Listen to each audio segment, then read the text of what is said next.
जिवंत देव, जो पवित्र प्रभू येशू ख्रिस्त याच्या नावाला धन्यवाद देऊ. कलसीकरास पत्र याचा 2रा अध्याय आणि 8व्या वचनापासून मी आपल्यासाठी वाचतो.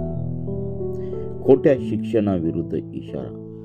ख्रिस्ताप्रमाणे नसलेले तर माणसांच्या संप्रदायाप्रमाणे जगाच्या प्राथमिक शिक्षणाप्रमाणे असलेले तत्वज्ञान व पोकळ भूलथापा यांच्या योगाने तुम्हाला कोणी ताब्यात घेऊन जाऊ नये म्हणून लक्ष द्या. कारण ख्रिस्ताच्या ठाई देवपणाची सर्व पूर्णता मूर्तिमान बसते आणि जो सर्व सत्तेचे व अधिकाराचे मस्तक आहे त्यांच्यामध्ये तुम्ही पूर्ण केलेले आहात.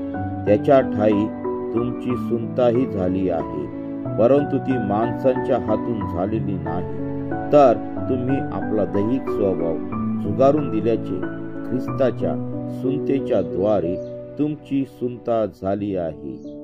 तुमचा बाप्तिस्मा झाला तेव्हा तुम्ही त्याच्याबरोबर पुरले गेला आणि ज्याने त्याला मेलेल्यातून उठवले त्या देवाची कृतीवरील विश्वासाच्या द्वारे त्याच्याबरोबर उठवलेही गेला.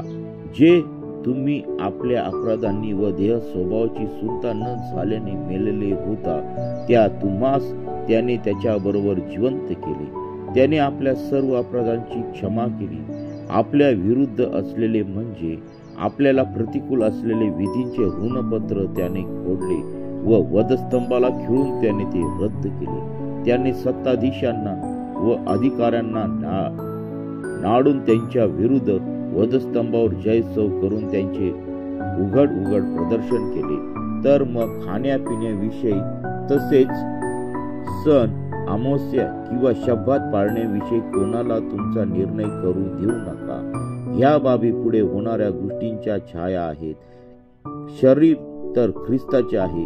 लीन म्हणून घेण्याच्या इच्छेने देवदूतांची उपासना करणाऱ्या, स्वतःला दिसलेल्या गोष्टींवर अवलंबून राहणाऱ्या व दैहिक बुद्धीने उगीच गर्वाने फुगणाऱ्या कोणा माणसाला तुम्हाला बसून तुमच्या बक्षिसास मुकून देऊ नका. असा माणूस मस्तकाला धरून राहत नाही. त्या मस्तकापासून सर्व शरीराला सांधे व बंधने यांच्या योग्य पुरवठा होत आहे व ते दृढ जडले जात असता त्यांची ईश्वरी वृत्ती होते. तुम्ही जगाच्या प्राथमिक शिक्षणास ख्रिस्ताबरोबर मेला आहात, तर जगात जगत असल्यासारखे विधींच्या स्वाधीन का होता. म्हणजे हाती धरू नको, चाकू नको, स्पर्श करू नको अशा प्रकारचे उपभोगाने नष्ट होणाऱ्या वस्तूंविषयी माणसांच्या आज्ञांचे व शिक्षणाचे जे विधी आहेत त्यांच्या स्वाधीन का होतात. ह्याला स्वच्छेने योजलेली उपासना, लीनता व देह दंडन ह्यावरून ज्ञान म्हणतात खरे, तरी देह स्वभावाच्या लालसेला प्रतिबंध करण्याची त्याची योग्यता नाही. वाचलेले वचन देव आशीर्वादित करू.